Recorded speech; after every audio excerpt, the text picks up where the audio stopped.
It's really interesting in the last few years where things have come, and maybe it's just because people are on social media that is just another way where conversation isn't really about, like you said, a dialogue, and people can't even talk about, different evidence that you could bring or different arguments that you'd want them to consider. It is all very fascinating. And I just want to ask, that's the employee side of things. So what about the consumers of these products and services? Can we just boycott all the corporations marketing Pride products, or, as in Garnier's case, saying that they embrace Pride 365 days a year? So do we give up our, some people, their favorite shampoo might be Fructis, or they use Garnier hair color.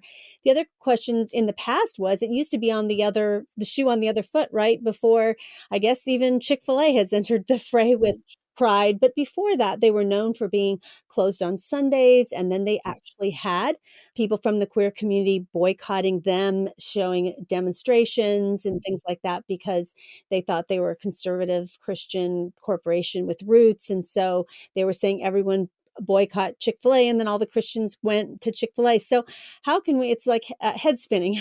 How do we decide? And, we can apply to other things, like people may know that Marriott's are owned by Mormon companies. And in Christian apologetics, we, are often asked, are Mormons Christians? And we can show you from their teachings that they're not Christian, although they like to be put into that category. And so it would be hard to, there's a lot of hotels these days. I guess you could boycott Marriott's where they have the Book of Mormon and the Bible in your nightstand drawer there. But then we can seriously, with every company, some of these smaller companies are really subsidiaries of larger companies that are embracing this. So how, as a consumer, do we navigate this? We need to buy stuff. We need to buy shampoo to wash our hair, Mhm. I would say, similar to at the employee level, at the consumer level, don't assume you can run from this problem. The options to run from it are getting fewer and fewer, to where everywhere you turn, there's someone pressuring you with LGBT messaging. And secondary to that, critical race theory and related critical theory messaging. As you are deliberating about your consumer or employee options, put your faith first and your family second. Before your own comfort, before your own interests, put your faith first and family second, and everything else comes after that. And then I would also say, recognize the spiritual warfare going on here.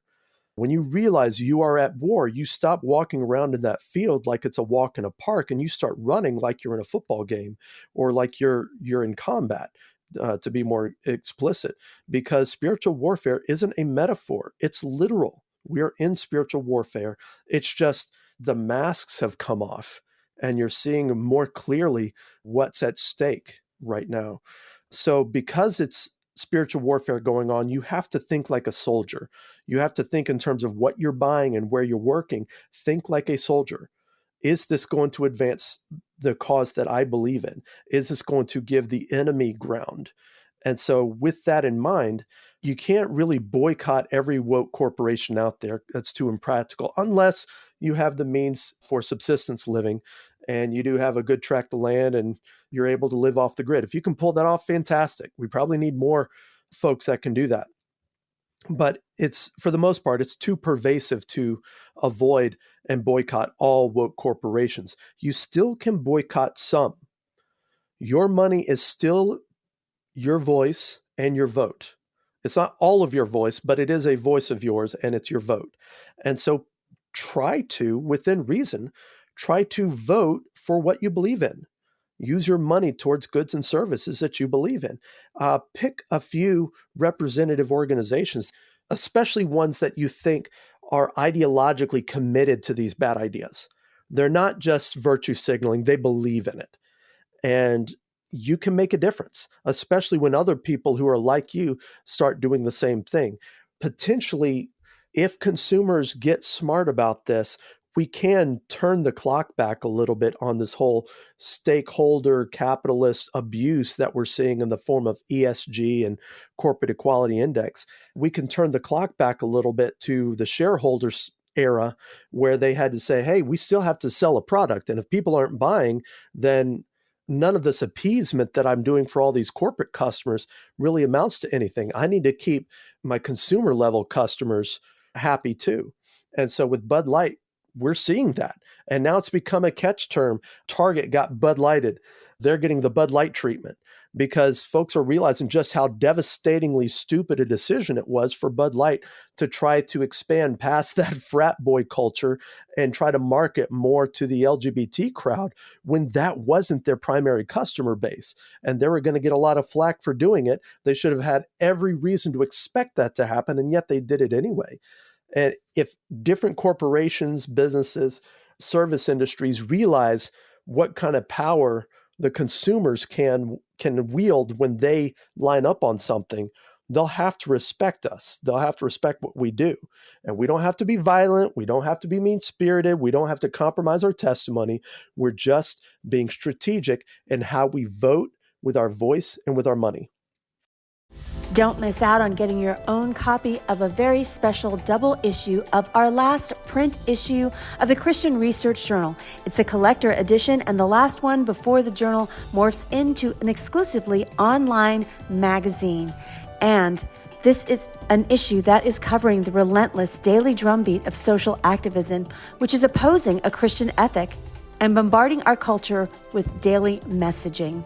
John's article, How to Keep Your Job Without Losing Your Soul, a survival guide for diversity training, is only in this special issue. To receive this collector's edition and read his article, please go to equip.org. With your partner and gift in June to the Christian Research Institute, you will get this collector's edition right to your door.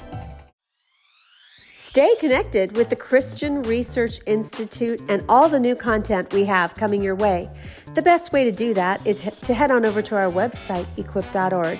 There you will find thousands of free resources right at your fingertips, from articles to video to audio, and it's all for free.